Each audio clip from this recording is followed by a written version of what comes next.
ఇలాంటి ప్రాబ్లమ్స్ మనకు ఉన్నాయి, వాటికి మనకు ఆన్సర్స్ కావాలి. ఆ ఆన్సర్స్ సంపాదించుకోవడానికి ఒక విద్య మన చేతుల్లో ఉండాలి. ఆ విద్య నేర్పించటమే ఈరోజు మన పని. ఒక ప్రాబ్లం రాసావా? వృత్తి జీవితంలో ప్రాబ్లం రాయి. మీకు ఇంకా వృత్తి మొదలు కాలేదు కాబట్టి మీకు ప్రాబ్లం తెలియకపోవచ్చు.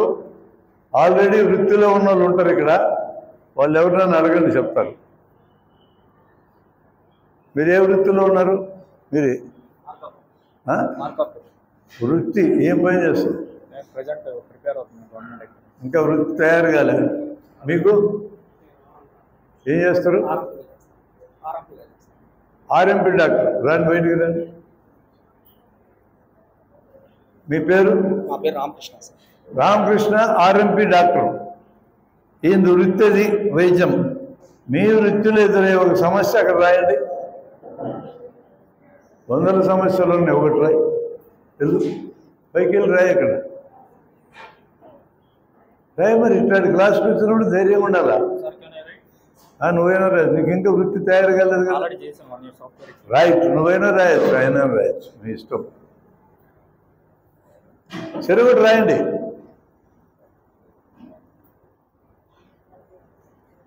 వర్క్ స్ట్రెస్ ఒకటి రాసింది అమ్మాయి. ఈ అబ్బాయి ఒకటి రాస్తాడు. రాయ్.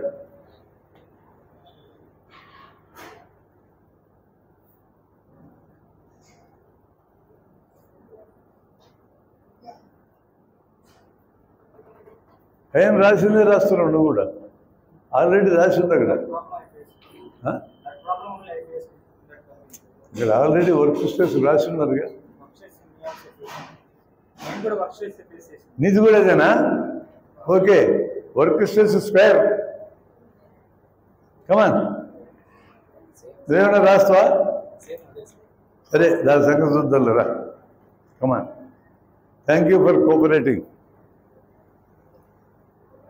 4 రకాల జీవితం రాశాం, 4 ప్రాబ్లమ్స్ రాశాం. 4 కాదు, ఒక్కొక్క దాంట్లో 100 ప్రాబ్లమ్స్ ఉంటాయి. I know it. మీ అందరికీ నేను స్లిప్పులు కానీ సప్లై చేస్తే ఒక్కొక్క హెడ్డింగ్ కింద 40-50 వస్తాయి నా చేతికి problems. We can do it at the end.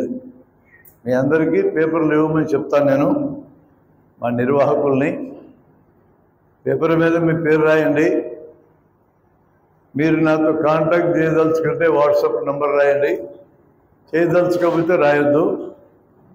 ఆ 4 రకాల జీవితాల్లో ఎలాంటి ప్రాబ్లమ్స్ ఐడెంటిఫై చేసేవో రాయండి.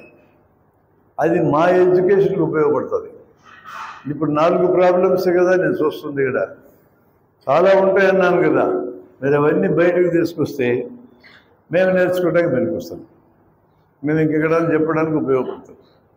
That we will do at the end. By 1 o'clock we will do that. అప్పటికి మా నిర్వాహకులు తలా ఒక ½ టావు కానీ పావు టావు కానీ పేపర్లు సప్లై చేయమని నేను కోరుతున్నా. Right, we will come to certain important things. సమస్య అంటే ఏంటి? ఆ నుంచి మొదలెడదాం. సమస్య అంటే మనల్ని ఇబ్బంది పెడుతుంటుంది.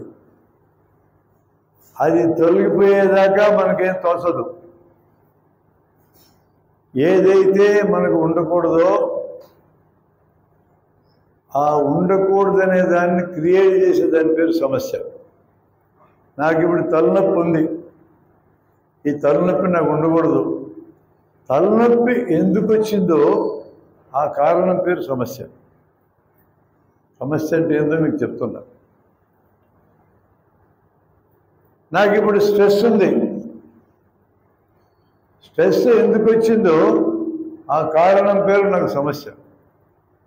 అది నడిపిస్తుంది మనల్ని. మనిషికి ఏ సమస్య లేకుండా కంఫర్టబుల్గా ఉంటే మనిషి కదలడు. లివింగ్ బీయింగ్స్ ఎప్పుడు యాక్టివ్గా ఉండాలా. మనందరము జీవించి ఉన్న వాళ్ళమే. మనం యాక్టివ్గా ఉండాలంటే ఖచ్చితంగా సమస్యలే మనల్ని నడిపిస్తాయి. అర్థమైందని చెప్పింది. ఏ సమస్య జీవితంలో ఉండకూడదని కొంతమంది అంటుంటారు. వాళ్ళందరూ చనిపోయిన వాళ్ళతో ఈక్వల్. ఈ క్షణంలో మీతో మాట్లాడేటప్పుడు కూడా నాకు సమస్యలు ఉన్నాయి, వింటున్న మీకు సమస్యలు ఉన్నాయి, ఆ వెనక కూర్చున్న వాళ్ళందరికీ సమస్యలు ఉన్నాయి. And they are the driving forces in our lifes. ఏ సమస్య లేకపోతే మనం కదలం, అట్టేబడి ఉంటాం. కాబట్టి దయచేసి మీరు సమస్యని ఏదో పెద్ద ఇబ్బందికరమైనదిగా మీరు భావించొద్దు. సమస్యనే మీకు దారి చూపిస్తుంది జీవితంలో. దాన్ని పరిష్కరించుకో అని డిమాండ్ చేస్తుంది. పరిష్కరించుకునే క్రమంలో మనకు అనుభవం వస్తుంది. ఈ అనుభవము మరో సమస్యను పరిష్కరించుకోవడానికి ఉపయోగపడుతుంది. Life is full of problems and life is full of opportunities. ఈ రెండు వాక్యాలు రాసుకోండి. Life is full of problems and life is full of opportunities. Life is full of problems. By your endeavor, by your effort, నీ కృషి ద్వారా ఈ ప్రాబ్లమ్స్ని solve చేసుకునే క్రమంలో life is full of opportunities. ఆ క్రమంలో నీకు ఆపర్చునిటీస్ వస్తాయి. And these opportunities will create new problems and they will lead you to new opportunities. జీవితం అంటేనే సమస్యలు, జీవితం అంటేనే అవకాశాలు. సమస్యల్ని పరిష్కరించుకునే క్రమంలో మనం ప్రయత్నం చేసేటప్పుడు ఆపర్చునిటీస్ మనకు అందొస్తాయి, మళ్ళీ కొత్త సమస్యలు వస్తాయి. నాకు ఏ సమస్యలు ఉండకూడదు జీవితంలో అని మీరు కోరుకోకండి. That is tantamount to, that is equal to death, your mental death. సమస్యలు లేవంటే మెంటల్ డెత్. అందుకని ఫస్ట్ మీరు భయాన్ని వదులుకోండి. సమస్యలు ఉంటాయి, ఫేస్ చేస్తాం, సాల్వ్ చేసుకుంటాం, ముందుకు పోతాం. ఆ మెథడ్ మనం నేర్చుకుంటాం. అది ఈరోజు ఉన్న క్లాస్ యొక్క బ్యూటీ. సమస్యలు ఎన్ని రకాలుగా ఉంటాయి ఇది రాసుకుండి తుడిపోయి. నువ్వు వెళ్ళి సమస్యలు 3 రకాలని రాయి. సమస్యలు 3 రకాలు.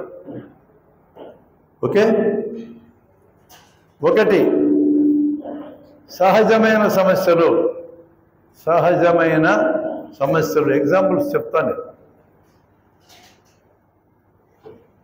2 ప్రకృతి నుంచి వచ్చే సమస్యలు.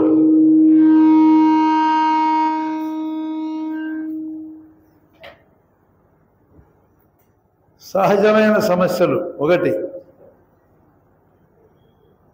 మీ నోట్స్లో రాసుకోండి అమ్మా. పెన్ను పేపర్ ఉంటే రాసుకోండి, మర్చిపోతారు తర్వాత. అరికతన్నట్టు ఇన్ని వెళ్ళిపోతే మీకు ఉపయోగపడదు. ఇది మీ నోట్స్ అప్పుడప్పుడు రెఫర్ చేసుకోండి, ఏం చెప్పారో గుర్తొస్తుంది. 2వది ప్రకృతి నుంచి వచ్చే సమస్యలు, ప్రకృతి. 3వది మనమే తయారు చేసుకున్న సమస్యలు. ఇంపార్టెంట్ కేటగరైజేషన్ ఇది.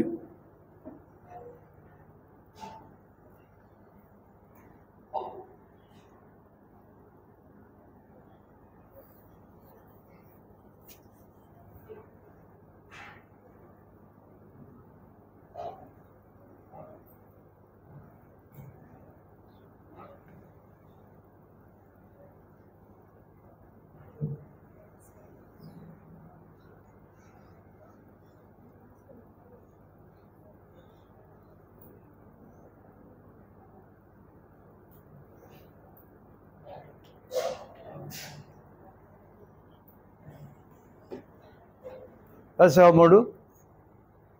రైట్, కూర్చో. సహజమైన సమస్యలు అంటే ఏంటంటే, సహజమైన సమస్యలు అంటే ఏమో మైక్ పూర్తిగా తగ్గించినట్టున్నారు.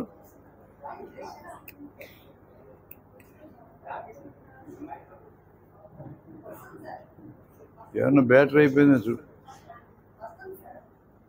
Hello hello. సహజమైన సమస్యలంటే ఆకలి ఉదాహరణకి, ఇది మనకు సహజమైన సమస్య. ఆకలి అవుతుంది, రైట్? ఆకలి తీర్చితే ఆకలి తీరుతుంది, మళ్ళా కొన్ని గంటలు లేనాక మళ్ళీ ఆకలి అవుతుంది, అవునా కదా? దప్పిక తీర్చాం నీళ్ళు పోసి, మళ్ళీ అవుతుంది. బస్సులో ప్రయాణం చేస్తున్నావు, మూత్ర విసర్జన చేయాలని కోరిక కలిగింది, బ్లాడర్ నిండింది, వాడు బస్సు ఆపడంలా, ఆపితే చాలబ్బా అనుకుంటున్నావు. సమస్య ఎక్కడ ఆపాడు, బ్లాడర్ ఎంటీ చేసావు, అమ్మయ్యా అనుకున్నావు, మళ్ళీ కొంత టైంకి మళ్ళీ వస్తుంది. సహజమైన సమస్యలు ప్రకృతి సిద్ధంగానే మనుషులకు ఉంటాయి, తీర్చితే మళ్ళా వస్తాయి, చచ్చిపోయేదాకా ఉంటాయి ఇవి. వీటికి ఆన్సరు తీర్చడమే, ఇంకా ఆన్సరే లేదు దానికి. ఆకలి అయితే అన్నం పెట్టడమే, దెబ్బకైతే నీళ్ళు పోయడమే, ఇంక వేరే ఆన్సర్ లేదు దానికి. అమ్మ నాకు ఈ సమస్య ఉండకూడదు అన్నాం అనుకో, పోతుంది, నువ్వు చస్తేనే పోయేది. వీటిని సహజమైన సమస్యలు అంటారు. ఇవి మనం తెచ్చిపెట్టలా, మనం మనిషిగా పుట్టినాక వచ్చేసినాయి అంతే. And they will stay with us till we die. చచ్చిపోయేదాకా ఈ సమస్యలు మన అంటుంటాయి. You have to accept them. తర్వాత వాటిని క్లియర్ చేస్తూ పోతుండాలి, మళ్ళీ వస్తాయి, క్లియర్ చేయాలి, మళ్ళీ వస్తాయి. ఇది మొదటి రకము. రెండవది ప్రకృతి నుంచి వచ్చే సమస్యలు. వివరణ గుర్తుపెట్టుకోండి, ప్రాబ్లం రాసుకోండి. మీకు అలాంటి ఇంకొన్ని గుర్తు రావాలా తర్వాత మీరు ఇంటికి వెళ్ళిన తర్వాత ఈ నోట్స్ దగ్గర ఉంచుకోండి. ఇంకా కొన్ని ఉదాహరణలు మీరు క్రియేట్ చేసుకొని వాటన్నిటిని నింపండి. మీరు నోట్స్ రాసుకునేటప్పుడు పేజీకి ఒక పక్కే రాసుకోండి, రెండో పక్క ఖాళీ వదలండి. మీకు వచ్చిన ఐడియాలన్నీ అక్కడ రాసుకోండి. ఇది మెథడ్, కరెక్ట్ మెథడ్. ప్రకృతి నుంచి వచ్చే సమస్యలు, తుఫాన్లు, వరదలు, భూకంపాలు, గాలివానలు, ఇట్లాంటివన్నీ ప్రకృతి నుంచి వచ్చి పడ్డాయి. అవి మనం తెచ్చిపెట్టామా? మనమేం తెచ్చిపెట్టలా. బై అండ్ లార్జ్ మన పాత్ర తక్కువ. ఇప్పుడైతే తెచ్చిపెడుతున్న వాటిని కూడా మనం, అది నేను తర్వాత చెప్తా.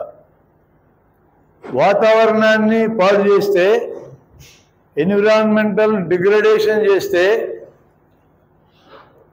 ప్రకృతిలో జంతువుల్లాగా జీవించడం మనం మానేసి ప్రకృతిని మన కోసం వాడుకోవడం మొదలుపెట్టి ధ్వంసం చేయటం మొదలెట్టినాక ఇందాక నేను చెప్పిన సమస్యను మనం తెచ్చిపెడుతున్నాం. భూమి లోపల అణుబాంబును టెస్ట్ చేస్తే భూకంపం వస్తుంది. భూకంపం సహజంగా రాలే. అడవులన్నీ మనం నరికేస్తే వర్షాలు పడవు. ప్రకృతి సిద్ధంగా రాలే, మనం తెచ్చినాం. ఒకప్పుడు ప్రకృతి సిద్ధంగా వచ్చేది, ఇప్పుడు మనం కూడా తెస్తున్నాం. ఓకే, కాబట్టి రెండో కేటగిరీ ప్రకృతిలోంచి వచ్చేవి. మనిషి ఎంత బలవంతుడిగా మారినప్పటికీ ప్రకృతి శక్తుల ముందు బలవంతుడు కాదో, వాడికి చిక్కితే చచ్చిపోవడం ఖాయం. పెద్ద భూకంపంలో నువ్వు చిక్కినా చచ్చిపోతావు, నేను చిక్కినా చచ్చిపోతా, ముఖేష్ అంబానీ దొరికినా చస్తాడు. ఆయన శతకోటీశ్వరుడు కదా, అయినా చస్తాడు. అక్కడ చిక్కితే అయిపోతాడు. అంత బలం ఉంటుంది ప్రకృతి శక్తికి. సునామీ వచ్చినప్పుడు చూసావు కదా, ఎంతమంది చచ్చిపోయారు, దిక్కు లేకుండా చచ్చిపోయారు. పెద్ద వేరు వచ్చి ఊడ్చిపారేసింది ఇళ్ళని. సునామీ లాంటివి ఎందుకు వచ్చింది? ప్రకృతి సిద్ధంగా వచ్చే ఒకప్పుడు. ఇప్పుడు మనిషి చేసినటువంటి డిగ్రేడేషన్ ఆఫ్ ఎన్విరాన్మెంట్ వలన మనం కూడా తెస్తున్నాం. అంటే ప్రకృతి ద్వారా వచ్చే సమస్యలను కూడా మనం తెచ్చిపెడుతున్నాం. మన పాత్ర కూడా ఉన్నది దాంట్లో. ఆకలి అనేది సహజమైందన్నా నేను. కొంతమందికి ఆకలి తీర్చుకోవడానికి అవకాశం లేదు, కొంతమంది అడ్డగోలుగా తింటున్నారు. ఇది ఎవడు తెచ్చిపెట్టాడు? మళ్ళీ మనమే. సహజంగా ఉన్న సమస్యను కూడా మనం తెచ్చిపెడుతున్నాం. అంటే మనిషి ఎంత దరిద్రంగా మారినాడో మీరు అర్థం చేసుకోండి.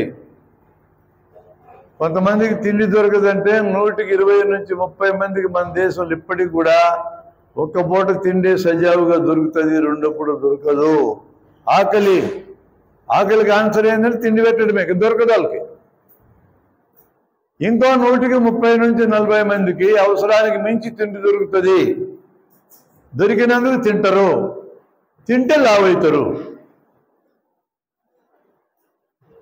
అవునా కదా?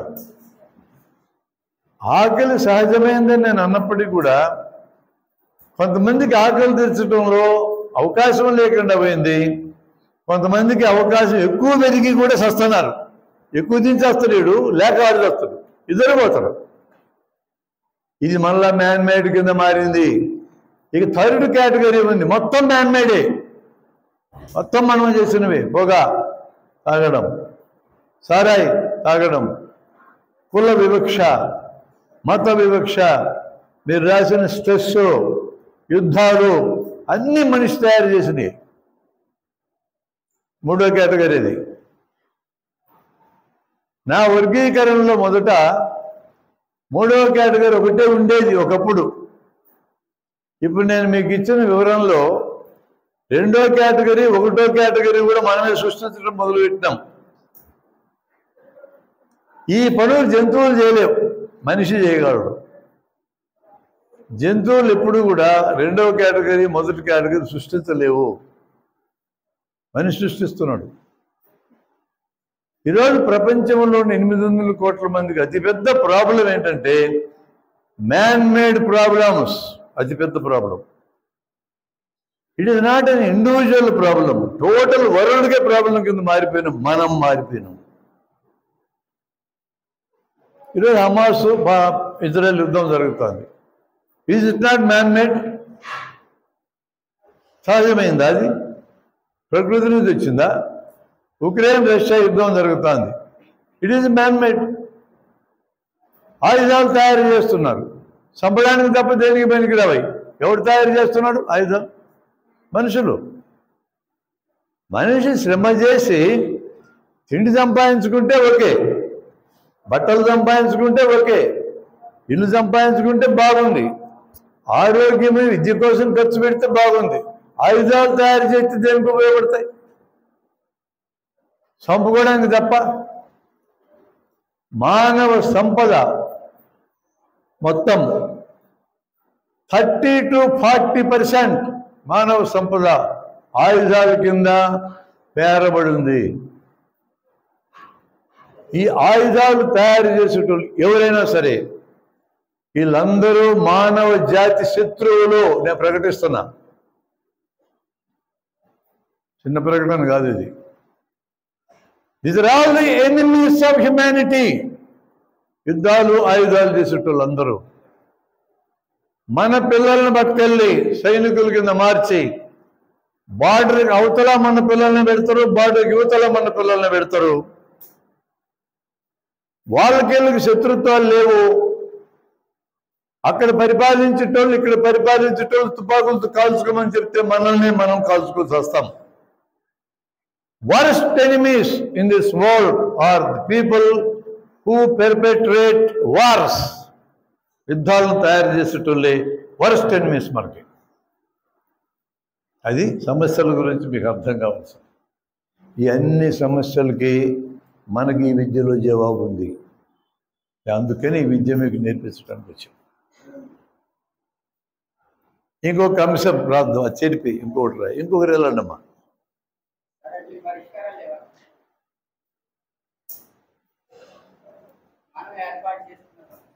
ఇది ఇప్పుడు పరిష్కారం నువ్వు అడగద్దు, నేను చెప్తా కదా. నాకు నువ్వు 3 గంటలు టైం ఇచ్చినావు, నువ్వు ఓపికగా 3 గంటలు వినాలా, ఇంటే నీకు ఆన్సర్ దొరుకుతుంది.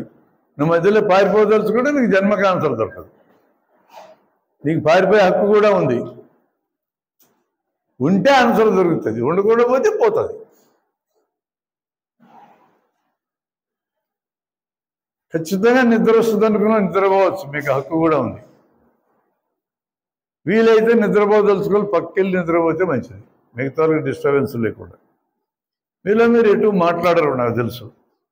ఎటు సెల్ ఫోన్లు దగ్గర లేవు, హ్యాపీ. అదొక వరస్ట్ ఎనిమి కింద మారింది ఈ మధ్య సెల్ ఫోన్. రాయండమ్మా, మనిషి యొక్క జీవిత ఆకాంక్షలు, అది హెడింగ్. 4 లెవెల్స్ ఉంటాయి ఆకాంక్షలు. మనిషి కోరికలు 4 లెవెల్స్ ఉంటాయి. అది ఏ లెవెల్లో అయినా, వ్యక్తిగత జీవితమైనా, కుటుంబ జీవితమైనా, సామాజిక జీవితమైనా, వృత్తి జీవితమైనా, ఆ 4 రకాల జీవితాలు ఎక్కడైనా సరే ఆకాంక్షల స్థాయి 4 దశలు ఉంటుంది. ప్రాబ్లమ్స్ను మనం అర్థం చేసుకోవడానికి ముందు ఇంట్రడక్షన్ అయిపోవాలి. 1వ దశ బతకాలి, జీవించాలి. 2వ దశ బాగా బతకాలి, బాగా బతకాలి. 3వ దశ ఎదగాలి. నోట్స్ పేజీకి ఒక పక్కే రాసుకోండి, 2వ పక్క రాయొద్దు. ఎదగాలి. 4వ దశ గుర్తింపు రావాలి, రికగ్నిషన్, గుర్తింపు. ఈ 4 దశలకి వర్తించే 5వ పాయింట్ ఏంటంటే, ఇవన్నీ నాకు తెలుస్తూ ఉండాలి. నీకు బ్రహ్మాండమైన జీవితం ఇస్తా, నేను నిద్రపోయేటట్టు మొత్తం మంది ఇస్తా, నీకేమి నచ్చదు. అది నీకు తెలుస్తూ ఉండాలంతా. బతుకుతున్నట్టు తెలుస్తూ ఉండాలి, బాగా బతుకుతున్నట్టు తెలుస్తుండాలి, ఎదుగుతున్నట్టు కూడా తెలుస్తుండాలి, గుర్తింపు వస్తున్నట్టు కూడా తెలుస్తూ ఉండాలి. 4ంటికి వర్తిస్తుంది. బతకాలి అనే దానికి ఒక ఉదాహరణ. ఏ రోజుకి ఆ రోజు తిండి దొరకకుండా అడుక్కు తిని జీవించే వాళ్ళు ఏం కోరుకుంటారు? ఈ పూట బతికితే చాలు అనుకుంటారు. అవునా కదా?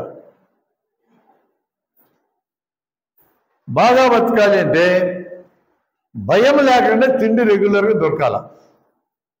తిండి గురించి భయపడాల్సిన అవసరం లేకుండా దొరుకుతుండాలి. కట్టుకోవడానికి 2-3 జతలు బట్టలు ఉండాలి బాగా బతకాలంటే. వీలైతే ఒక ఇల్లు ఉండాలి, ఒక ఇల్లు. ప్రయాణం చేయడానికి చిన్న వాహనం ఉండాలి. బాగా బతకటం అంటే ఇవన్నీ వస్తాయి లిస్టులోకి. ఎదగాలి అన్నామనుకో, బతకాలి అన్నప్పుడు మీ ఇంట్లో మీ అమ్మ నాయన అన్నం పెడితే బతుకుతారు.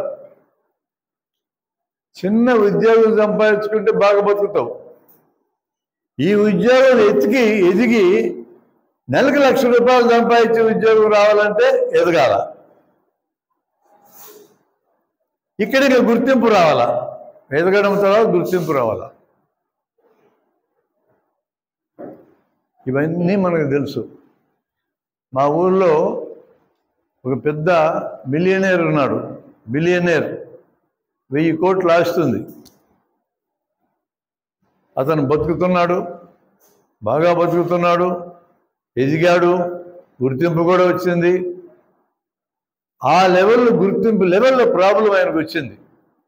ఆయన కూతురు పెళ్లి చేయడానికి హైదరాబాద్లో చేయాలనుకున్నాడు, పెద్ద కన్వెన్షన్ హాల్లో. ఓకే, బంధువులందరినీ కర్నూలు నుంచి హైదరాబాద్కి 100 కార్లలో తీసుకెళ్లాలనుకున్నాడు. 99 కార్లు జమ అయినాయి, ఒక్క కారు రాలే. అర్ధగంట సేపు స్ట్రెస్కి గురైనాడు. ఇది ఏ గ్రూపులో పడుతుంది చెప్పండి? ఈ 4 గ్రూపుల్లో. గుర్తింపు 100 కార్లలో బంధువులు తీసుకెళ్తారని అందరికీ చెప్పుకున్నాడు. 100 గంట తగ్గింది. ఇప్పుడు గుర్తింపు ప్రాబ్లం వస్తుంది, భయం. మా ఊళ్ళో 10th క్లాస్ చదివి ఒక అమ్మాయి తన స్నేహితురాలతో 80% మార్కులు వస్తున్న 10th క్లాసులో పందెం కట్టింది. 78 వచ్చినాయి. పోయి ఆత్మహత్య చేసుకుంది. ఏందా ప్రాబ్లం? ఆ 4గిట్లో గుర్తింపు. స్నేహితురాల ముందు గుర్తింపు కోసం పందెం కట్టింది. 2 మార్కులు తగ్గి నీ గుర్తింపు పోద్దని భయం వచ్చింది, చచ్చిపోవడానికి సిద్ధమైంది. ఒక అమ్మాయి ఒక అబ్బాయిని ప్రేమించింది. ప్రేమ అంటే భలే ఇష్టమైన సబ్జెక్ట్ అది అందరికీ. సినిమాలు పుట్టినప్పటి నుంచి ప్రేమల మీద సినిమాలు నడుస్తూనే ఉన్నాయి. వాడు నిరాకరించాడు, గుర్తింపు పోయింది, ఆత్మహత్య ప్రయత్నం చేసింది. ఈ ప్రాబ్లమ్స్ అన్నిటికీ మన దగ్గర ఆన్సర్లు ఉన్నాయి. అది గుర్తింపు సమస్య. బస్టాండ్ సెంటర్లో ఒక అమ్మాయి, 8 ఏళ్ళ అమ్మాయి, జుట్టు అట్టలు కట్టుకొని ఉన్నాయి, బట్టలు సరిగా లేవు, చినిగిపోయిన బట్టలు, అడుక్కుంటా ఉంది అందరినీ. ఆమెది ఏ లెవెల్ సమస్య? ఆ 4 బతకాలి. మనిషి యొక్క ఇంకో నేచర్ చెప్తా వినండి. బతకాలి అనుకున్న వ్యక్తి బతకడం కోసమే ప్రయత్నం చేస్తాడు, మిగతా ఆలోచించడు. బతకడం సాధ్యమైనాక ఇంక దాని గురించి ఆలోచించడు, నెక్స్ట్ లెవెల్ ఆలోచిస్తాడు. బాగా బతకాలి, బాగా బతకడం కూడా చేతనైనాక దాని గురించి ఆలోచించడు, నెక్స్ట్ లెవెల్ ఆలోచిస్తాడు. మనిషి ఎప్పుడూ నెక్స్ట్ లెవెల్ పోతూ ఉంటాడు. అర్థమైందా మీకు? మనం అందరం అట్లే ఆలోచిస్తాం. నేను సహజమైన న్యాచురల్గా ఉండే విషయాలు మీతో మాట్లాడుతున్నా. మనిషి నేచర్ అది. అవన్నీ తెలుస్తూ ఉండాలా అని అన్నామనుకో, నీకు కోమా వచ్చింది, తెలియజెప్పాను, బ్రహ్మాండమైన మెత్తటి బెడ్ వేసిన, నీకేం సంబంధం దాంతో? నీకు తెలియదు. అది బ్రహ్మాండమైన రుచికరమైన తిండి ముక్కులో గొట్టమేసి ఎక్కించిన, నీకేం సంబంధం దాంతో? తెలుస్తూ ఉండాలా. ఈ తెలుస్తూ ఉండాలా చాలా ఇంపార్టెంట్ పాయింట్. ఈ 3 ఇంట్రొడక్టరీ పాయింట్స్ మీరు గుర్తుపెట్టుకోండి. ఇప్పుడు మనం ప్రాబ్లంలోకి వెళ్తాం, మన సమస్యలోకి వెళ్తాం. ఈ సమస్యలన్నీ పరిష్కరించడానికి మనకి 4 వాక్యాల్లో ఉండే సబ్జెక్టు తెలుసుండాలి. 4 వాక్యాలు అవి. అది తెలిపేసి ఆ 4 వాక్యాలు రాయండి అమ్మా. మొదటి వాక్యం, సత్యం అనగా ఏమి?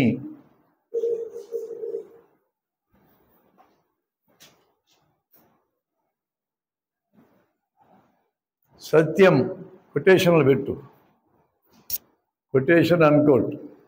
సత్యం, సత్యం అనే దానికి ఇంకో పేరు ఉంది, సరైన జ్ఞానం. సరైన జ్ఞానం, ఆ పేరు కూడా రాసుకోండి. సత్యం అనే టెక్నికల్ టర్మ్ మీకు ఏందబ్బా కొత్తగా ఉందనిపిస్తే సరైన జ్ఞానం అని రాసుకోండి. రెండొకటి, అనగా ఏమి? అనగా ఏమనగానే దాని డెఫినేషన్ చెప్పాలి మనం. సత్యం అనే దాని డెఫినేషన్ చెప్పాలి. రెండవది, సత్యమేమి? రెండో వాక్యం. సత్యమేమి అంటే అర్థమైందంటే మనం పరిశీలించే ప్రాబ్లంలో ఆ ప్రాబ్లంలో సరైన జ్ఞానం ఏంటి అని అర్థం. సత్యం అనగా ఏమంటే జనరల్ డెఫినేషన్. అది మనం పరిశీలించే ప్రతి ప్రాబ్లం దగ్గర సత్యాలు ఉంటాయి. అవేంటని చెప్తే రెండో వాక్యానికి ఆన్సర్ వస్తుంది. మూడో వాక్యం, ధర్మం అనగా ఏమి? ధర్మము అంటే బ్రాకెట్లో విధి అని రాసుకోండి. విధి అంటే మనం చేయాల్సిన పని.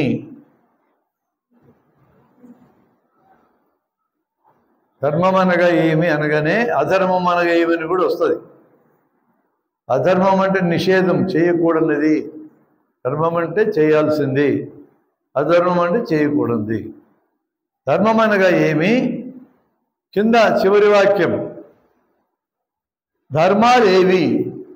నన్ను పరిశీలించే విషయంలో ఏమి ధర్మము, ఏది అధర్మం. ఈ 4 మనకు కానీ వస్తే ఇందాక నేను చెప్పిన అన్ని ప్రాబ్లమ్స్కి ఆన్సర్ వచ్చేస్తాయి. ఈ 4 గురించే మీకు నేను నేర్పించేది. 4 వాక్యాలు నేను మీకు ఇప్పుడు నేర్పించబోతున్నాను. ఆ ఒక్క వాక్యం నీకు అర్థం కావడానికి కావాల్సిన వివరణ నేను ఈరోజు ఇవ్వబోయేది మీకు. ఓకే, కూర్చో. ఇప్పుడు నేను అక్కడ ఆపి ఒక ఉదాహరణ కథలాగా చెప్తా. సన్ బాబా, ఇతను ఒక బాబా, డేరా బాబా లాగా, సాయిబాబా లాగా, జిల్లేడుముడి అమ్మలాగా, ఇట్లా ఒక బాబా అతను, సన్ బాబా అతని పేరు. అతను మా ఊరు వచ్చాడు. వచ్చి అతను ఓ ప్రకటన చేశాడు. ఏమని చేశాడంటే ప్రకటన, నేను ఒక అరగంట ఎండలోగా నిలబడితే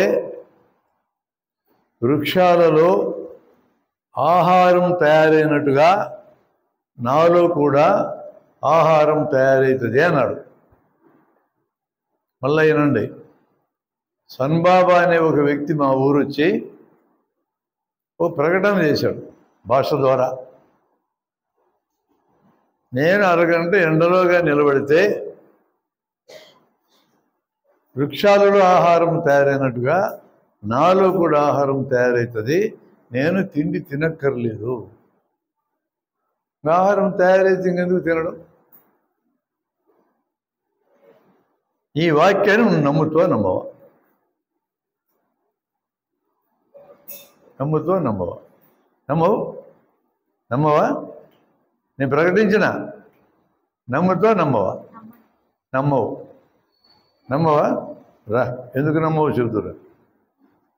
కమా, నువ్వు ఎందుకు నమ్మవు దాన్ని? నువ్వు ఎంత చెప్తే నువ్వు నమ్మననే స్టేట్మెంట్కి అవసరమో అంత చెప్పాలి నువ్వు. రా, నువ్వు ట్రై చేయి. నువ్వు ఎందుకు నమ్మవు దాన్ని? ఇది భాష ద్వారా చెప్పాను నేను. ఎందుకు నమ్మరు మీరు? ఆ అమ్మాయి చెప్తుంది ఎందుకు నమ్మదు. ట్రై చేయి.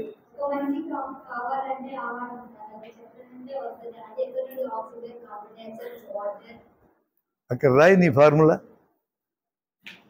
ఆహారం తయారు కావాలంటే ఫార్ములా రాస్తుంది అమ్మాయి. రైట్.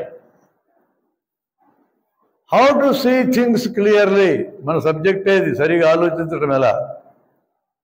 వృక్షాల్లో ఆహారం తయారు కావడానికి ఫార్ములా రాస్తుందని. తప్పుంటే సరిచేద్దాంలే. ఫార్ములా ఉందని చెప్తుంది కాబట్టి రాయమంటున్నా. 6CO2 प्लस 6H2O यारो C6H12O6 प्लस 6O2 అది ఫార్ములా రాయ్. ఏమంటారు ఈ ఫార్ములాని? Right, very good. ఎక్కడ చదివారు? ఎన్నో క్లాసులు చదివారు? 8th class. బాగా గుర్తుంది మీకు. C6 కింద ఫార్ములా రాయ్. C6 6CO2 plus 6H2O is equal C6H12O6 plus 6O2. Equation అటు ఇటు సమానం కావాలి మూలకాలు. 6C, CO2లో 6C ఉన్నాయి. ఈక్వేషన్ అవతల C6H12O6లో 6Cలు ఉన్నాయి. ఈక్వల్గా ఉన్నాయో లెక్క 6H2O రాయాలి అక్కడ ఫార్ములాలు అవతల పక్క. అక్కడ H2O కాదు, 6O2 పిలిపి 6O2. అక్కడ C6 ఉన్నాయి, ఇక్కడ 6 ఉన్నాయో లేవు చూడు. రైట్. 6CO2, C6 లేదు ఇక, 6CO2ని ఆ ముందున్న C6 తెలిపి.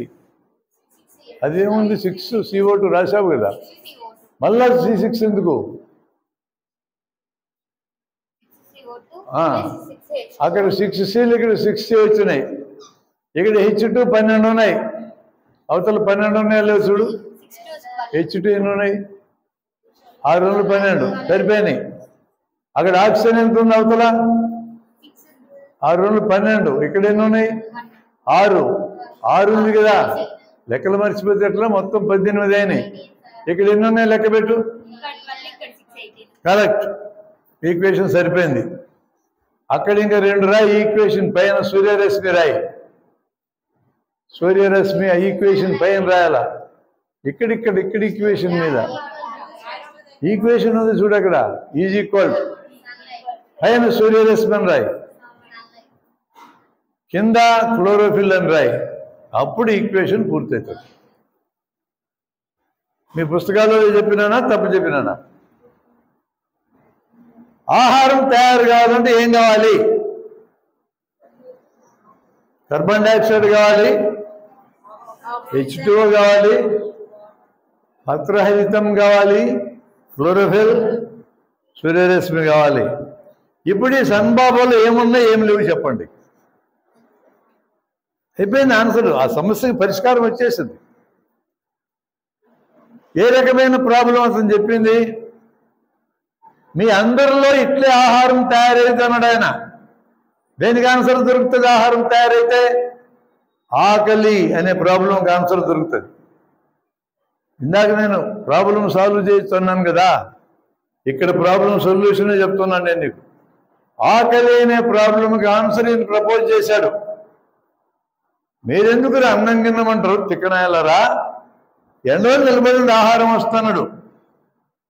అది కరెక్ట్ అని ప్రూవ్ అయితే ఎంత గొప్ప విషయం అది. ఎండలో నిలబడితే ఆహారం వస్తుంది. ఇప్పుడు మధ్యాహ్నం మీ అందరికీ బోబెట్టకల్లా ఎండలో నిలబెడతాం, అరగంట మొత్తాన్ని ఎండలో నిలబెడతా. అది కరెక్ట్ అని ప్రూవ్ అయితే. You got my point. అంత సింపుల్. ఒక ప్రాబ్లంకి ఆన్సర్ ఇప్పుడే చెప్తున్నా నేను. ప్రాబ్లం ఏంటి? ఆకలి. ఆకలినే ప్రాబ్లం. అతను ఆన్సర్ చెప్పినాడు మనకి. ఆన్సర్ చెప్తే ఈక్వేషన్ వేశాను నేను. ఆహారం ఎట్లా తయారవుతుందో. నీలో కార్బన్ డైఆక్సైడ్ అనేది దొరుకుతుందా లేదా? గాలి పీలుస్తున్నాడుగా, మనం పీల్చే గాలిలో కార్బన్ డైఆక్సైడ్ ఉందిగా. సో అది టిక్ అయ్యి 6CO2 టిక్ అయ్యి దొరికింది ఆయనకి. మంచినీళ్ళు తాగుతున్నాడా లేదా? తాగుతున్నాడు. 6H2O టిక్ అయ్యి. ఎండలో నిలబడ్డాడు కదా, సూర్యరశ్మి దొరికింది కదా, దానికి టిక్ అయ్యి. క్లోరోఫిల్ ఎక్కడుంది? మనలాగే బ్రౌన్ కలర్ వాడు క్లోరోఫిల్ ఏది? క్లోరోఫిల్ గ్రీన్గా ఉంటుంది. అవునా? ఈ సన్బాబాలో క్లోరోఫిల్ ఉందా? లేదు. ఆ నాలుగోది 0 లేదు క్లోరోఫిల్. అతనిలో ఆహారం తయారయ్యే అవకాశం లేదు. అతను మోసం చేయడానికి వచ్చినాడు.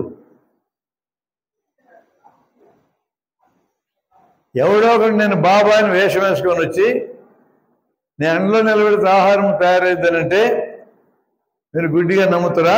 ఈ ఫార్ములా తెలిస్తే నమ్మరు. ఎత్తి అవతలేస్తారా అని. తమాషాగా ఉంది కొడక, మా దగ్గరకు వచ్చి నకరాలు పడతావరా, మెట్టు తీసుకొని కొడతామని చెప్తాం. మీ ఏజ్ వాళ్ళకి తెలియాల. మా ఏజ్ వాళ్ళు ఎదవన్నర ఎదవలు ఉన్నారు మాలో.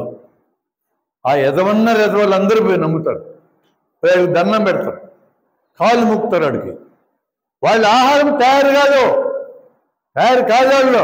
వాడు అబద్ధాలు ఆడుతున్నాడు, మీరు పట్టుకుంటారు, వాడు పట్టుకోలేడు. అందుకనే మీరంటే నాకు ఇష్టం. నా వయసు వాళ్ళంటే ఇష్టం లేదు నాకు. గబ్బోళ్ళు ఉన్నారు మా దగ్గర. పోయి శాస్త్రాంగ దండ ప్రమాణం చేస్తారు ఎదోకి. ఈ ఫార్ములా ప్రకారం అతను ఆహారం తయారు చేసుకోలేడు. అట్లాంటిది ఇంకొక ఉదాహరణ చెప్తా, మీరు కనిపెట్టాలి. దీన్ని ఇంకో రకంగా కూడా డీల్ చేయొచ్చు, మళ్ళా చెప్తా.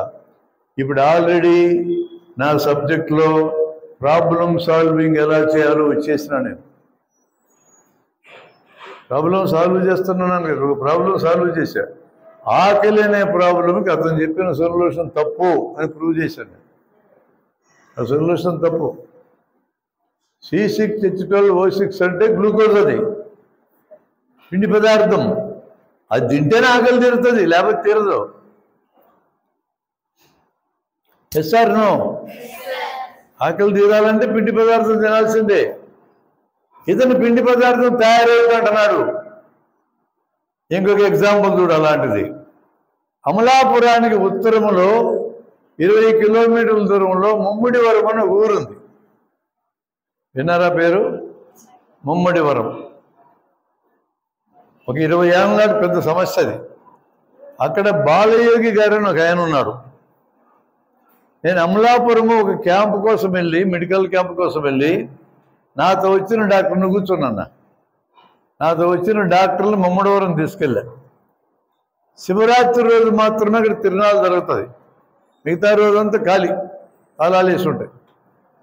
అక్కడ కేర్ టేకర్ ఉంటే ఆయన అడిగాం, ఇక్కడ బాలయోగి గారు ఒక ఆయన ఉన్నాడండి, ఆయన గుడి లోపల నుంచి శివరాత్రి రోజు బయటకు వచ్చి ఒక్క పూట భోజనం చేస్తాడట, ఒక పూట భోజనం చేసినాక మళ్ళా తీసుకెళ్ళి గుళ్ళో పెడతారట, తాళం వేస్తారు బయట.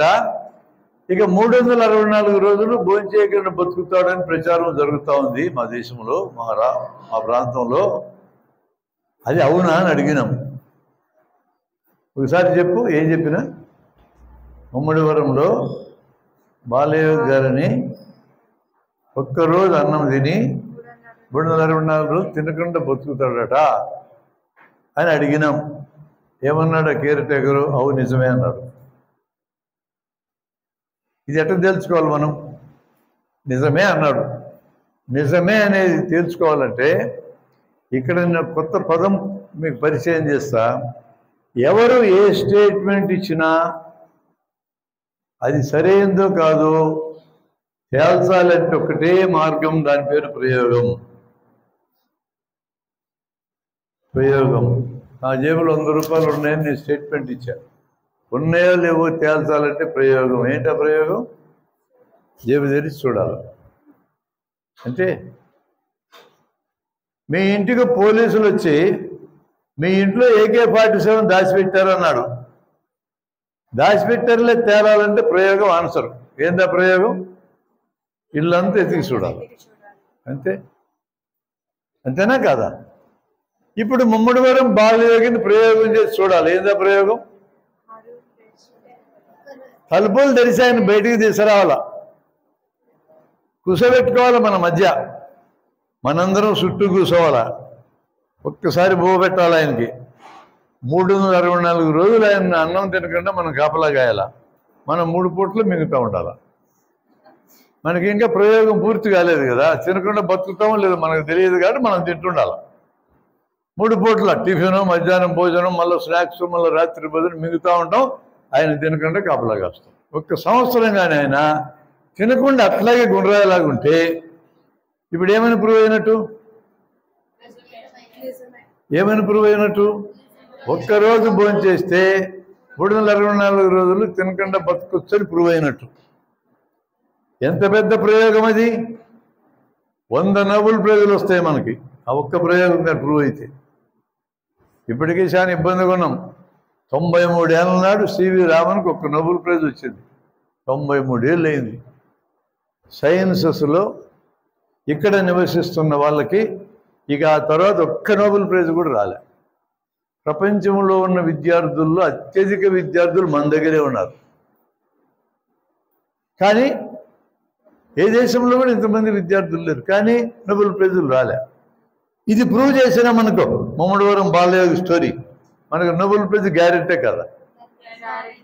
అన్నం లేకుండా బతికేది చెప్తున్నాం, అన్నం తినకుండా బతికేది. కొన్ని ఇందాక సన్బాబు ప్రూవ్ చేసినా పర్లే, నోబెల్ ప్రైజ్ గ్యారెంటీ. నేను అడిగా, బయటికి పిలుచుకురా సార్ నన్ను, మా బ్యాచ్ తీసుకురావడానికి వీలు లేదన్నాడు. అంటే ప్రయోగం చేయడానికి వీలు లేదన్నాడు. ఇక మనం తేల్చలేం.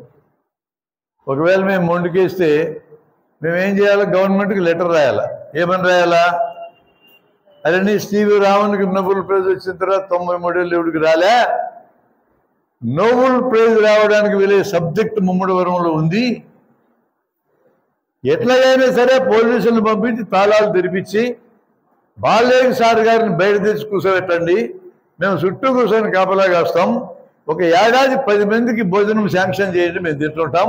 ఆయనకి అక్కర్లే, ఆయన తినకుండా ఉంటాడు, మేము కాపలా కాసి ప్రూవ్ చేస్తాం, అందులో అండర్టేకింగ్ రాయించుకుంటాం. ఒకవేళ ఆయన చచ్చిపోతే మాకు సంబంధం లేదని, అంతే కదా. మళ్ళీ లేకపోతే మన మీద కేసు పెడతారు. ఇది కదా ప్రయోగం చేయాల్సిన విధం. ప్రయోగం చేసి తేల్చుకోవాలా అనే భావం మనకు రాకపోతే టామ్, డిక్ అండ్ హ్యారీ ఏ ఎదవైనా మన మీద సవారు చేస్తాడు. సవారు చేయకూడదు. కాబట్టి ప్రయోగం దగ్గరికి రానాలి. ఆ విద్యే సత్యం అంటే ఏంటంటే ఆ విద్యనే మనం మాట్లాడుతాం. ఇప్పుడు ఆల్రెడీ పరిష్కారం దగ్గరికి పట్టుకెళ్ళా, ప్రయోగం చేయొచ్చు. ఇప్పుడు మనం సత్యం అనగా ఏంటి దగ్గరికి వెళ్దాం. మనిషికి జ్ఞానం ఎట్లొస్తుంది?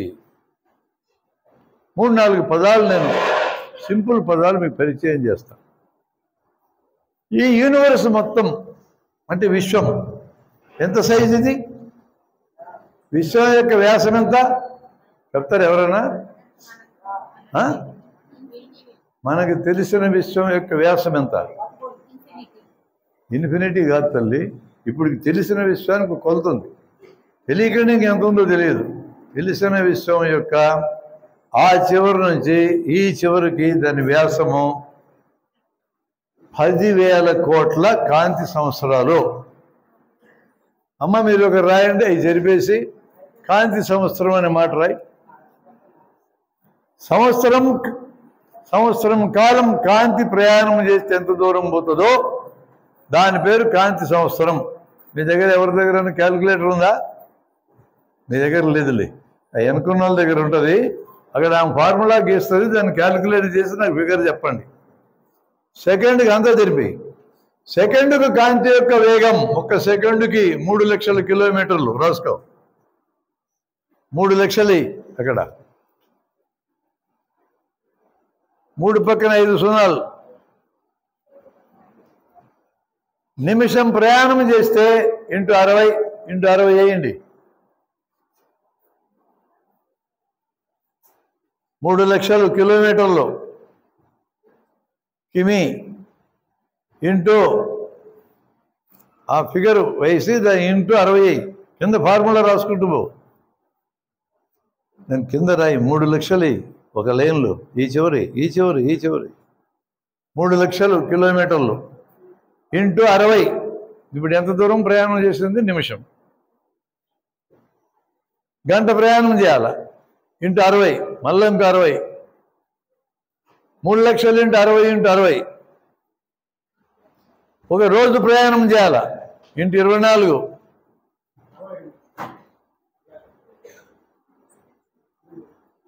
3 లక్షలు ఇంటూ 60 ఇంటూ 24 ఇంటూ 365 సంవత్సరం. అది క్యాల్కులేట్ చేస్తే ఎన్ని కిలోమీటర్లు వస్తుందో దాని పేరు కాంతి సంవత్సరం. అట్లాంటి ఎన్ని? 10,000 కోట్లు ఇంటూ 10,000. దాని పక్కన 7 సున్నాలు పెట్టు. నువ్వేయమ్మా, సెల్ ఫోన్ ఉంది కదా, లెక్కై. 10,000 ఆ పక్కన 7 సున్నాలు పెట్టు. కోట్లు కదా, 10,000 కోట్లు.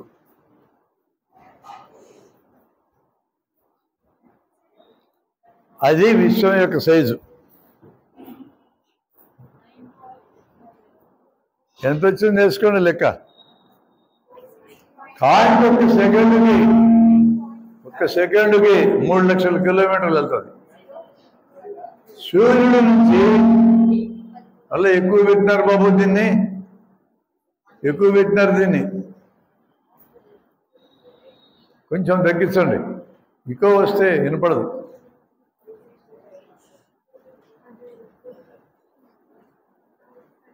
ఇప్పటికి మనకి తెలిసిన విశ్వం సైజు ఇది.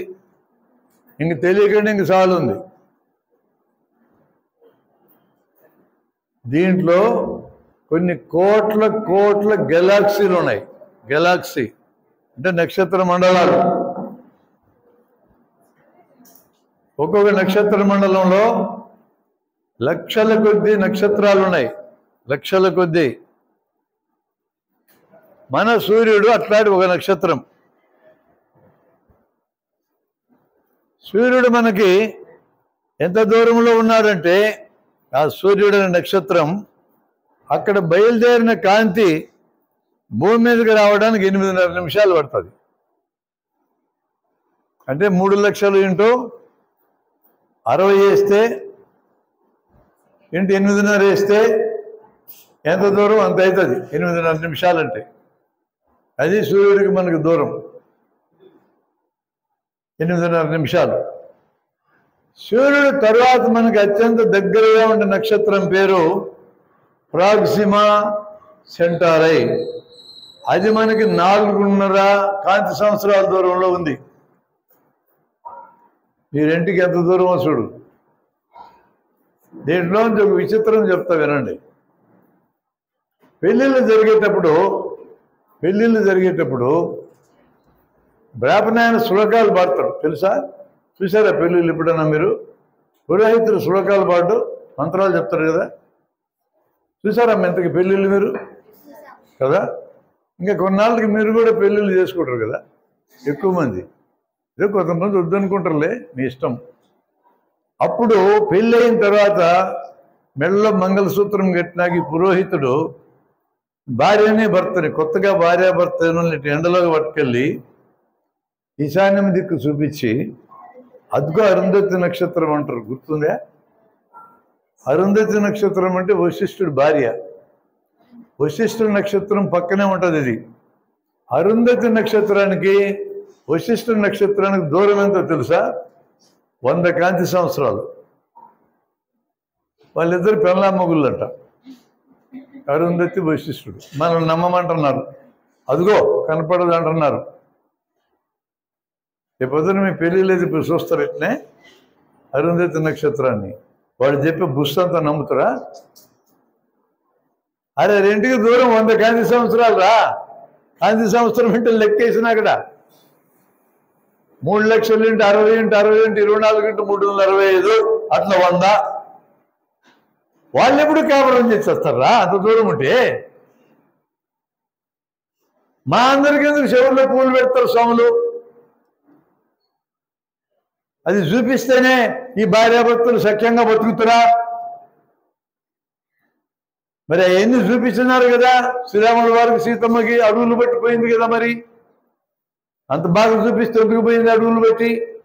అంత మంచి ముహూర్తం పెడితే, అంత మంచి ముహూర్తాలు పెట్టి బ్రహ్మాండమైన పతివ్రత అరుంధతిని చూపిస్తే విడాకులు ఎందుకు జరుగుతున్నాయి? ఈ క్వశ్చన్స్కి ఆన్సర్ లేదు ఆయన దగ్గర. విడాకులు తీసుకోవద్దని నేను చెప్పడంలా. మొగుడనేటువంటి డబ్బులు పెట్టి కొనుక్కొచ్చుకుంటాం మనం, అవునా కాదా? కొనుక్కొచ్చుకోరు. ఆ ఖరీదు పేరేం పేరు? వరకర్. గుడ్. ఒక ఎద్దునో దున్నపోతునో కొనుక్కొచ్చుకుంటే ఆ దున్నపోతు మన కోసం పని చేస్తా చేయదా? చేస్తుంది. మొగుడిని కొనుక్కొచ్చుకుంటే అతని కోసం మనం పని చేయాలి. బాగుందా? నేను ఎంత చెప్పినా మీ అమ్మ నాన్నలకు ఎక్కదు. వాళ్ళు మా గ్రూప్ వాళ్ళు. చెప్పే కదా మా గ్రూప్ దరిద్ర గ్రూప్ ఉందని. మా దరిద్ర గ్రూపులో మీ అమ్మ నాన్నల సభ్యులు. వాళ్ళు కట్నం ఇస్తారో తీసుకుంటారు. మీకు దమ్ము ఉంటే నథింగ్ డూయింగ్. నేను మొగ్గును కొనుక్కొచ్చుకుంటే నాకు 120 పెట్టాలని చెప్పండి. మా ఇంట్లో అంటుదామని చెప్పండి. లేకపోతే ఎందుకు కొనుక్కొచ్చుకోవాలి? డబ్బులు పెట్టాని. ఎద్దును కొనుక్కొచ్చుకుంటే పని చేసింది కదా. కుక్కర్ కొనుక్కొచ్చుకుంటే పని చేసింది కదా. గ్రైండర్ కొనుక్కొచ్చుకుంటే పని చేసింది కదా. అంతకు ఎన్నో రెట్లు పెట్టి లక్షలు పెట్టి కొనుక్కొచ్చుకునే పని చేయకపోతే ఎట్లా? వేస్ట్ డబ్బులని అని ఎందుకు అడగరు?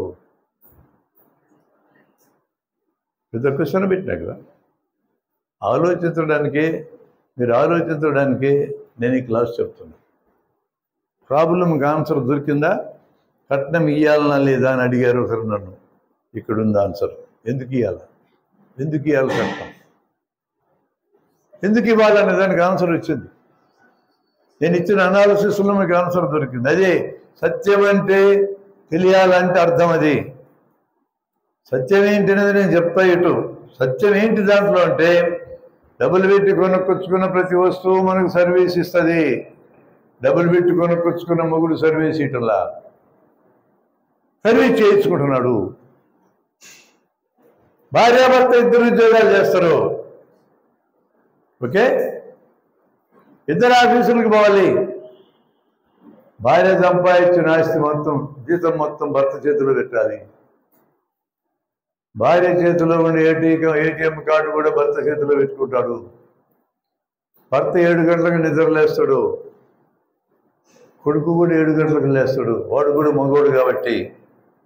భార్య 5 గంటలకు నిద్రలేస్తుంది. కూతురు కూడా 5 గంటలకు నిద్రలేస్తుంది. రాత్రి తిని సింకులో పడేసిన దరిద్ర పల్లెలన్నీ భార్య గడగాల, కూతురు గడగాల. ఎక్కువ వెళ్ళితే జరుగుతుంది. ఉద్యోగం చేస్తుంది కానీ పల్లెలని గడగాల. ఎంగిలి పల్లెం వికారంగా ఉంటుంది నా దృష్టిలో. ఆ చెత్తంతా కడగాల. చిన్నోడు శుభ్రంగా నాకినట్టని తినరు, మళ్ళీ పారేస్తారు తట్టుకుంటా. తినడం కూడా చేతగాని వాళ్ళు. పోనీ వాళ్ళు పల్లె వాళ్ళు పైన గడిగి పెట్టరు అక్కడ, అట్టే పారేసిపోతారు. నా పిల్లాన్ని అడగాల, ఏడెందుకు అడగాల?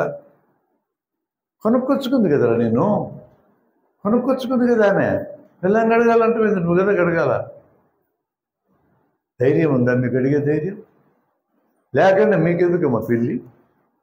ఎందుకు పెళ్లి చేసుకుంటారు ధైర్యం లేకుండా? ది గ్రేట్ ఇండియన్ కిచెన్ అనే సినిమా చూడండి, రాసుకోండి మీ దాంట్లో ఆ సినిమా చూడాలని. ది గ్రేట్ ఇండియన్ కిచెన్ ఖచ్చితంగా చూడాలి. ఇంటికి వెళ్ళినాక మీరు రాత్రికి యూట్యూబ్లో ఉంది, చూడండి.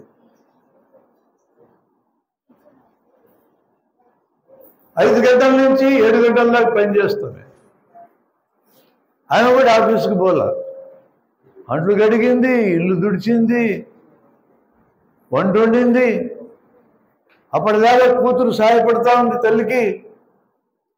ఇప్పుడు మీ వయసు ఉండే అమ్మాయి కాలేజీకి పోవాలని బాత్రూంలో పోతుంటే ఈ కొడుకు 7 గంటలకు నిద్రలేసి ఉన్నాడు కదా, జుట్టు పెట్టుకొని లాగి యువతలో పడేసి వాడు బాత్రూంలోకి వెళ్ళాడు. జెండర్ ఇన్ఈక్వాలిటీ రాసావు నువ్వు. ఎక్కడ మొదలవుతుంది జెండర్ ఇన్ఈక్వాలిటీ చెప్తున్నా నేను. అప్పుడు ఈ పిల్ల ఏడ్చుకుంటూ, నువ్వు ఊహించుకో ఆ పిల్ల నువ్వేని, అందరూ ఊహించుకోండి, ఏడ్చుకుంటూ అవ్వ దగ్గరికి వెళ్ళింది. అవ్వ కూడా మహిళనే. అవ్వ ఏమన్నదంటే, వాడు మగవాడమ్మా, మస్తు పనులు ఉంటాయి వాడికి అన్నది. ఎక్కడ మొదలవుతుంది జెండర్ వివక్ష? నీ ఇంట్లో మొదలవుతుంది. ఎట్లా పోతుంది? తిరగబడితే పోతుంది, ఇంకెట్లా పోదు. నేను పాఠం చెప్తే పోదు. నీకు దమ్ము ఉంటే తిరగబడు, లేకపోతే బానిసగా బతుకో. I don't care. బానిసగా బతుకుతావా మనిషిగా బతుకుతావు నువ్వు తెలుసుకోవాలా. జెండర్ వివక్ష పోవాలంటే, నిలబడాలంటే ఇంకొక రకంగా పోనే పోదు. పురుషుల యొక్క దయాదాక్షిణ్యంతో జెండర్ వివక్ష పోదు. చదువుకోవడం మొదలెట్టిన మహిళలు, సంపాదించుకోవడం మొదలెట్టిన మహిళలు నిలబడితే పోతుంది. ఈరోజు ఆడపిల్లలు అసెప్ట్ చేసుకుంటున్నారు. Yes I know. ఉద్యోగం వచ్చేదాకా నాకు పెళ్ళి అక్కర్లేదు అంటున్నారు తప్ప, నేను సొంతంగా సంపాదించుకున్న దాకా పెళ్లి చేసుకొని అంటున్నారు. సొంతంగా ఎందుకు సంపాదించుకోవాలా? మనుషుల సంబంధాలన్నీ డబ్బు సంబంధాల కింద మారినాయి. ఈరోజు ఎంతో ప్రేమతో పెళ్లి చేసుకున్న నీ భర్త అనేటోడు, నీ పెద్దలందరూ కుదిర్చిన నీ భర్త అనేటోడు రేపు పొద్దున మనిషి మారి నీకు పనికిరానుడిగా మారితే నువ్వు సొంతంగా బతకాలా? అందుకు నువ్వు సంపాదించుకోవాలి. ఇతరుల దయా దాక్షిణ్యాలపై బతకూడదు. మీ నాన్నని, మీ అమ్మని, మీకు తమ్ముడు అన్న ఉంటే, లేదా ఇంకో చెల్లి అక్క ఉన్నా, మీరు మా తల్లిదండ్రులుగా మాకు ఏమి ఇవ్వదలుచుకున్నారని అడగండి. ఈక్వల్గా ఇవ్వమని అడగండి. మీ అన్నో తమ్ముడైతే ఎక్కువ ఇచ్చి నీకు కట్నం కింద 4 రూపాయలు ఇదిలిచ్చి వదిలించుకోవడానికి ఒప్పుకోకండి. మీకెందుకు చెప్తున్నా ఇది? అమ్మ నాన్నలకి చెప్పచ్చు కదా. వాళ్ళు మా జాతర వాళ్ళు మా మాట వినరు, మీ మాట కూడా వినరు. తిరగబడితేనే దారికి వస్తారు, వేరే మార్గం లేదు. అందుకనే ఈ మధ్య చదువుకుని ఉద్యోగాలు చేసే అమ్మాయిలందరూ dual income no children, DINK దాని పేరు. Dual income, D U A L, dual. ఇద్దరికి ఆదాయం ఉండాలా మగుడు పిల్లలకి. No children. ఎప్పటిదాకా? ఈ పిల్లల్ని బాగా చదివించడానికి సంపాదించుకునే డబ్బులు సంపాదించుకునే దాకా పిల్లలు. ఒక పాయింట్ అది. రెండోది, పిల్లలకి సంబంధించిన అన్ని పనులు బిడ్డ పుట్టినాక నేను కూడా చేస్తానని భర్త హామీ ఇస్తేనే కనేది, లేకపోతే కనేది లేదు. బిడ్డను గర్భంలో మోసే పని ఎవరిది? మీదే. ఒకవేళ మీ భర్త కూడా మోస్తానంటే ఒకరిని మోయచ్చు వాడితో, ఒకరిని నువ్వు మొయ్యి. లేదు ఆ మార్గం, పిల్లల్ని ఆడపిల్లలే కనాల. అంతవరకు కన్సెషన్ ఇవ్వండి మీ మొగుళ్ళకి. ఏం కన్సెషన్ ఇస్తున్నా? పెద్ద కన్సెషన్, మీకు అర్థం కావటం లేదు. కానీ 10 నెలలు మొయ్యాలా, ఇంకా 2-3 ఏళ్ళు పాలు ఇవ్వాలా, పెంచాలా.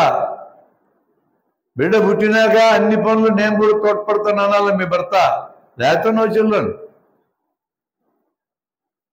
ఇప్పుడు ఫారిన్లంతా వచ్చింది పద్ధతి, భర్తలు సహకరిస్తానంటే పిల్లలు లేకపోతే లేదు. ఇంకా ఇండియాలో రాలే. మీరు నా ఇండియన్ పిల్లలు, తెలుసుకోండి లోకాన్ని. జెండర్ ఇన్ఈక్వాలిటీ ఎట్లా పోతుంది? ఇట్లా ఆలోచిస్తే పోతుంది, ఇంకో రకంగా పోదు. కూర్చోన్నాను.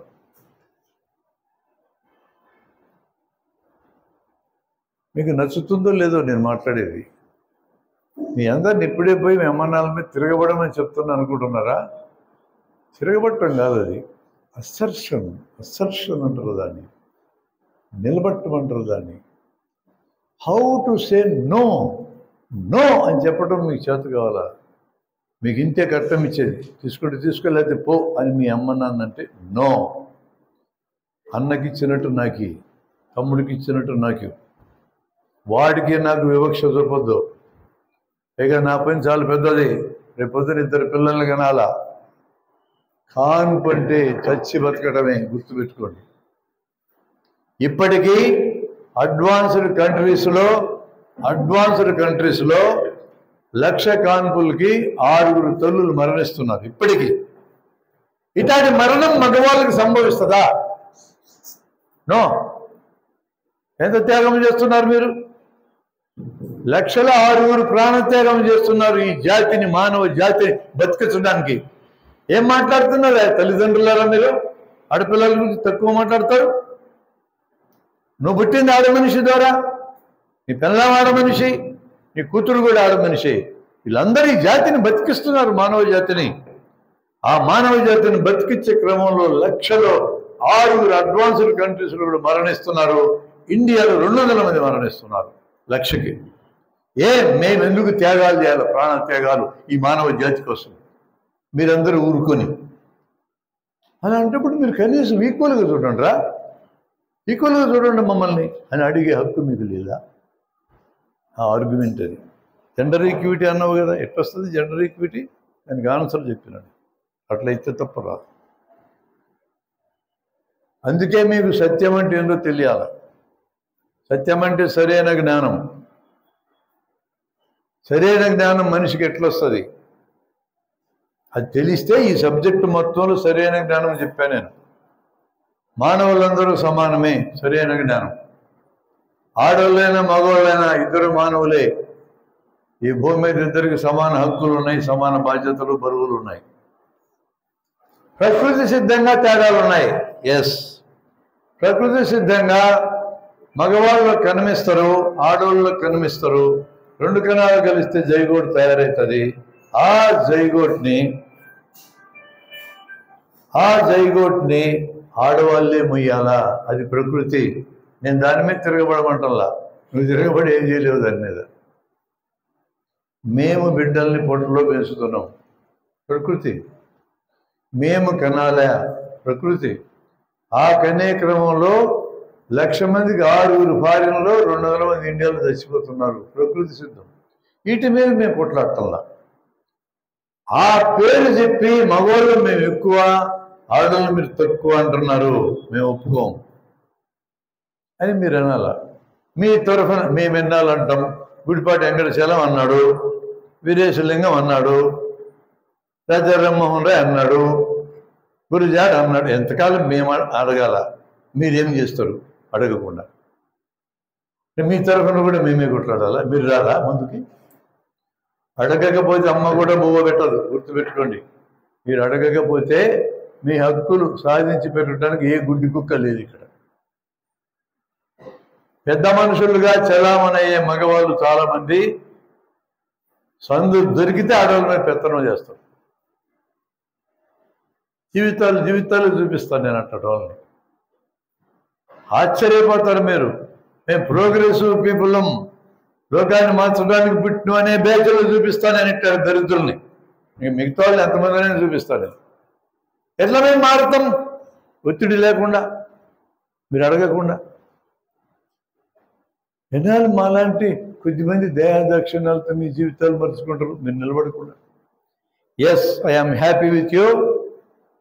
ఈరోజు ఆడపిల్లలు మన దేశంలో ఖచ్చితంగా చదువుకోవడానికి ముందుకు వస్తున్నారు. పని చేస్తాం మేము, పని దొరికేదాకా మాకు పెళ్ళి అక్కర్లేదు, ఆపుకుంటాం మేము. రేపొద్దున మా భర్తలు పిల్లల పెంపకంలో ప్రతి పనిలో సహకరిస్తామంటేనే పెళ్ళి, లేకపోతే లేదు. పెళ్ళి ఆడే అవసరం ఎంతో మన అవసరం అంతే, ఇద్దరికి ఈక్వల్ అవసరం అది. వీళ్ళిద్దరు శత్రువులు కాదు, బండికి 2 చక్రాలు లాంటి వాళ్ళు. గౌరవించు 2 చక్రాలని. ఒక చక్రానికి బంగారం తాపటం చేసి ఒక చక్రానికి చెక్క తాపటం చేస్తావా? 2కి బంగారం అన్నా చెయ్యి, 2కి చెక్క అన్నా చెయ్యి, అంతే. ఈ ఆన్సర్స్ అన్నీ ఈ సబ్జెక్ట్లోంచి మీకు వస్తాయి, ఇంకెక్కడి నుంచి రావు. నేను ఇక్కడ ఆపుతా. ఇంకా 10 నిమిషాలు మీరు లేవండి, కాళ్ళు చేతులు జాడించండి, ప్రకృతి అవసరాలు తీర్చుకోండి. కరెక్ట్గా 10 మినిట్స్ తర్వాత తిరిగిరాండి అని కంటిన్యూ చేస్తుంది. రైట్, ఇటప్ 10 మినిట్స్ తర్వాత ఇక్కడ రీసౌండ్ వస్తుంది, బయట మొత్తం నేల వచ్చింది, బయట కూర్చుంది. Right, okay.